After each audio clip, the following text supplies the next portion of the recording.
Hello, I'm the Progressive Disciple. I'm taking a journey through the Bible, and I'm inviting you to join me. Today, we are covering the book of Genesis, chapters 21 through 25.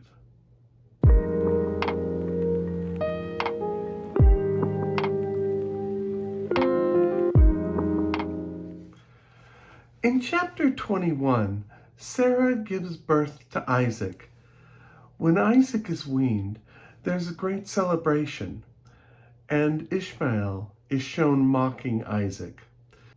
Because of this, Sarah demands that Ishmael and his mother Hagar be expelled.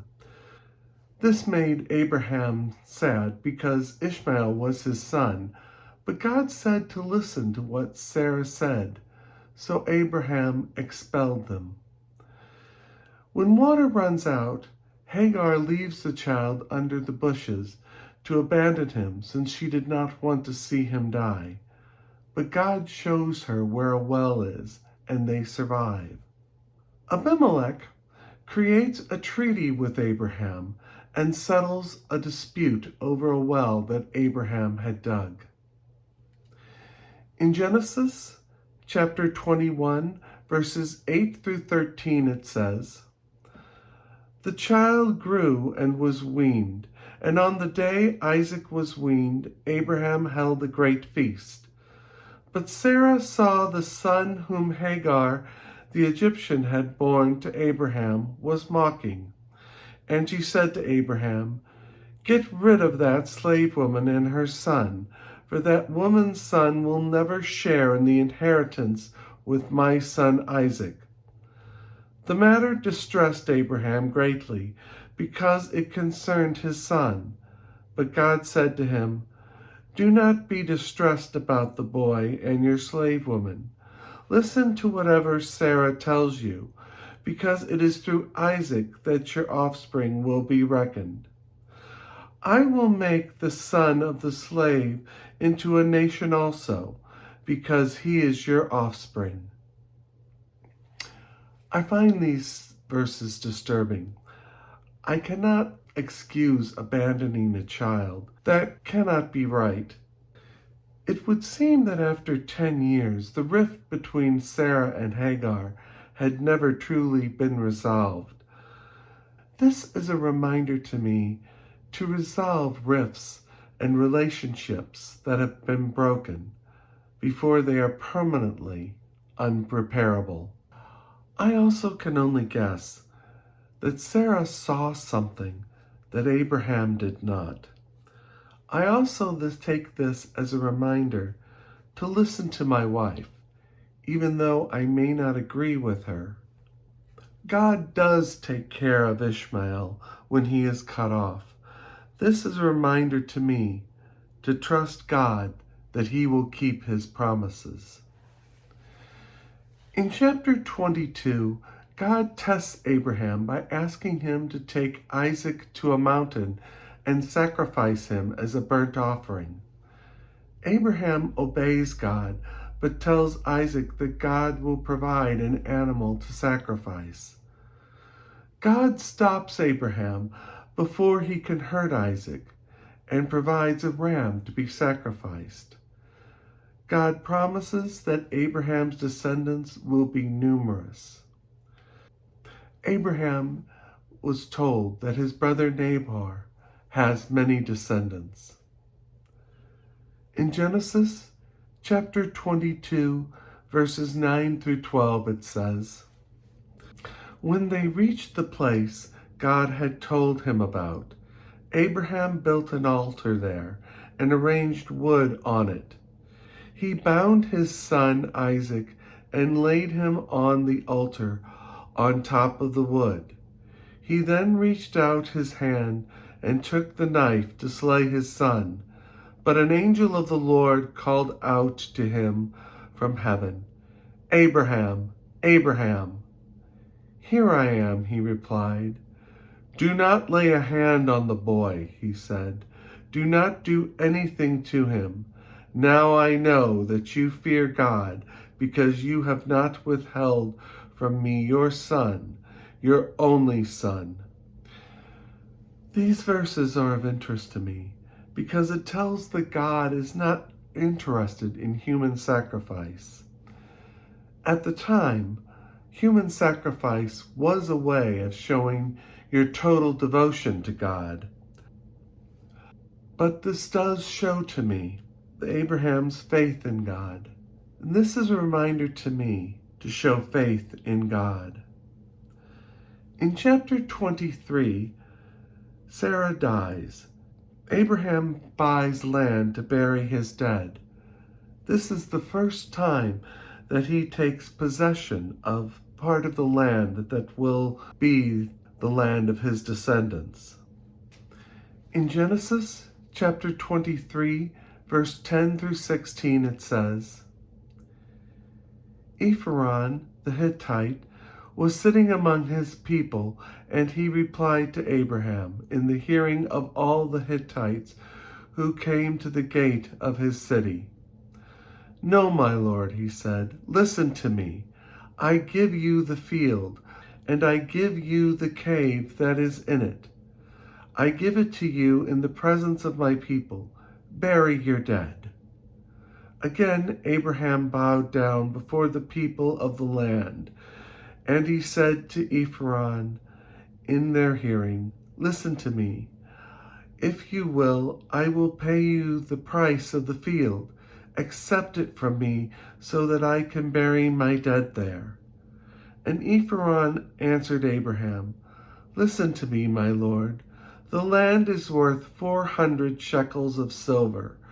But what is that between you and me? Bury your dead. Abraham agreed with Ephron's term and weighed out the price that he had named in the hearing of the Hittites. 400 shekels of silver, according to the weight current among the merchants. Abraham does not take advantage of the kindness of Ephron, even in his grief. It has also been pointed out that by paying for the land, there could be no disputes about the field later for future burials. This is a reminder to me to keep rational, even in highly emotional situations. I remember when my own father died, and the funeral home tried to upsell the funeral that father had already paid for. They tried to get him to buy a vault that would be more hermetically sealed. I had to remind him that my father was dead and would decay no matter what. In chapter 24, Abraham, now an old man, makes his servant promise not to get a wife from Isaac from Canaan. The servant went down to a town of Abraham's ancestors. He prayed to God that a woman whom he had chosen would offer his camel water. Rebekah fulfilled this request. Laban, Rebekah's brother, agrees that they should be married, and so he takes Rebekah back to Isaac, who marries her.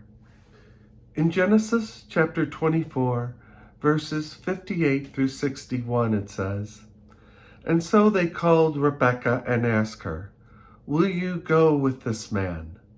I will go, she says. So they sent their sister Rebekah on her way, along with her nurse and Abraham's servant and his men. And they blessed Rebekah and said to her, Our sister, may you increase to 1,000 upon thousands. May your offspring possess the cities of their enemies. Then Rebekah and her attendants got ready, mounted the camels, and went back with the men. So the servant took Rebekah and left. This spoke to me because it shows the faith in God. I think of the Virgin Mary saying yes to God in the same way. This is a reminder to me to be open to God and to be willing to go outside of my comfort zone to a place where God wants me to go.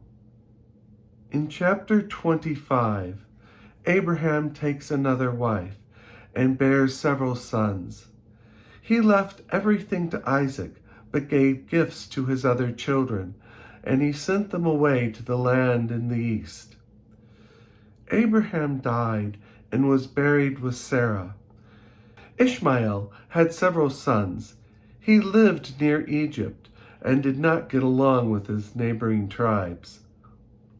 Rebekah was childless and remained so until Isaac prayed to God, and then God gave Isaac 2 children. They struggled in her womb, and this is because the 2 children were nations struggling inside of her. Esau was the firstborn. Esau was a hunter, where Jacob was more of a homebody.